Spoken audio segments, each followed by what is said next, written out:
what are the inner transition elements? Well, the inner transition elements are a set of chemical elements found in the periodic table's F block, which corresponds to the two rows at the bottom of the periodic table, and they can be categorized into two series, which are the lanthanides and actinides. Both of them possess complex electron configurations, and they have very unique properties such as magnetism, luminescence, and even radioactivity.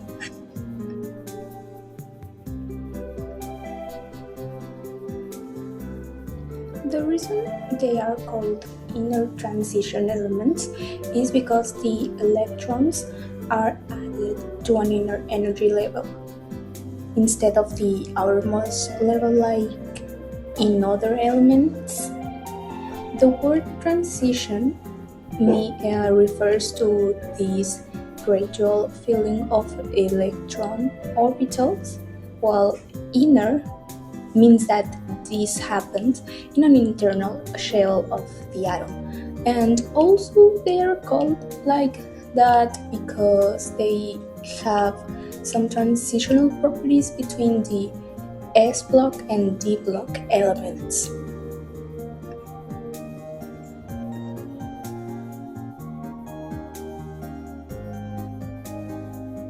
Well, the inner transition metals on the periodic table. These are also known as the F block, which are located in two separate rows at the bottom of the periodic table, preventing the table from becoming too wide. They comprise the lanthanide series, atomic numbers from 58 to 71 in period 6, and the actinide series, atomic numbers from 90 to 103 in period 7.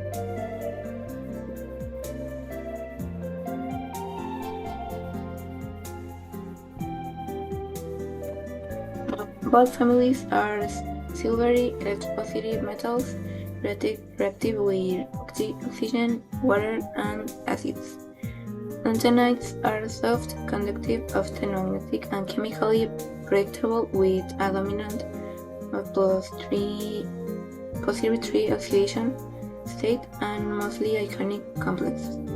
Actinides are denser, radioactive, and far more variable with oxidation states ranging from positive 2 to positive 7. Early members behave like D-block metals, and their complexes have more covalent characters.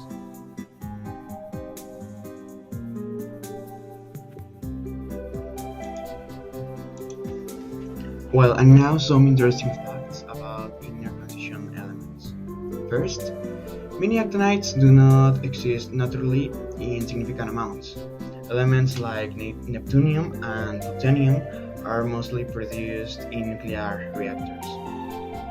Second, the lanthanides are often called rare earth elements, but that's ironic because most of them are actually relatively abundant in Earth's crust. They are just difficult to extract and separate.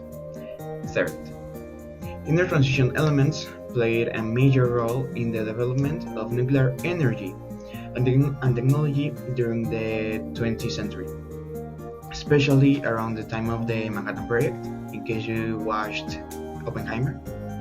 And finally, and my personal favorite, the rovers.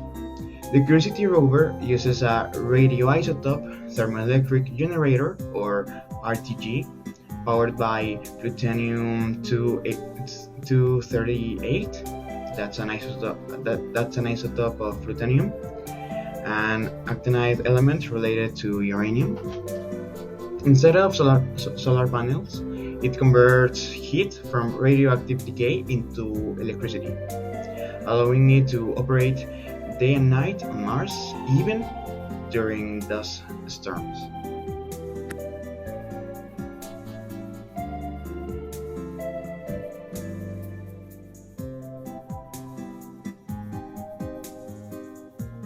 Well, I'm going to talk about Neptune. It was named Neptune after the planet Neptune, for its relative position in the periodic table.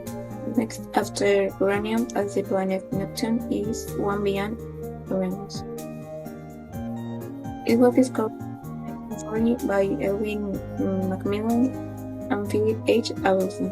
Neptunium is a synthetic actinide metal with atom number of 93, making it the first transuranic element.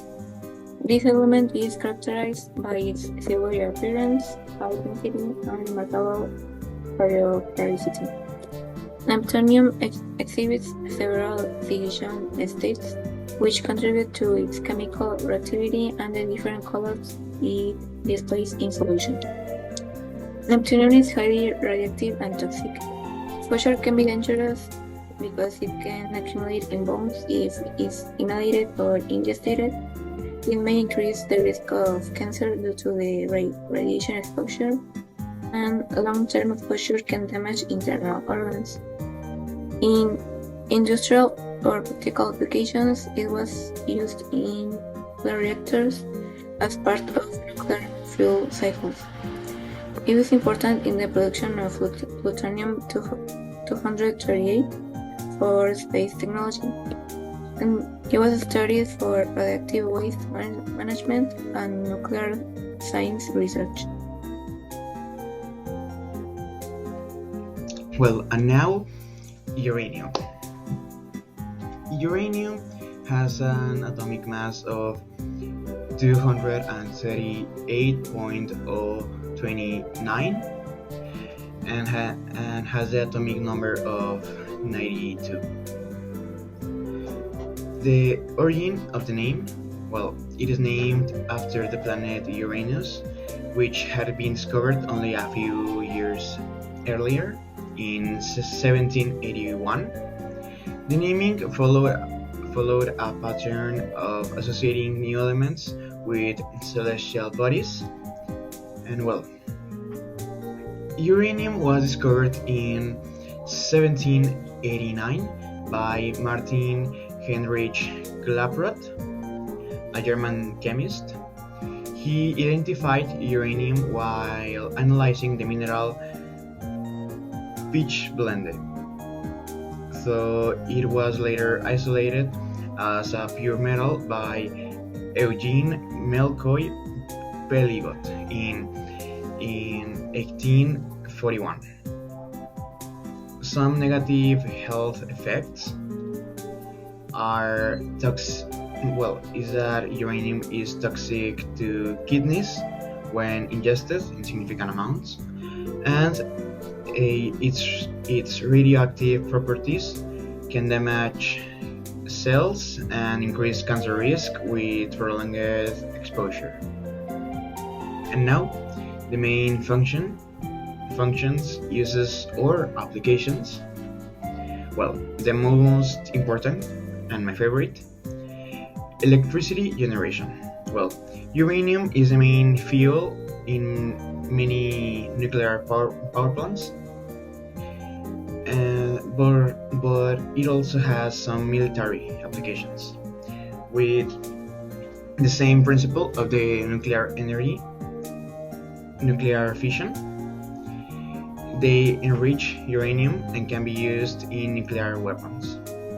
And last, in scientific and geological research, uranium is used in nuclear physics experiments and in radiometric dating.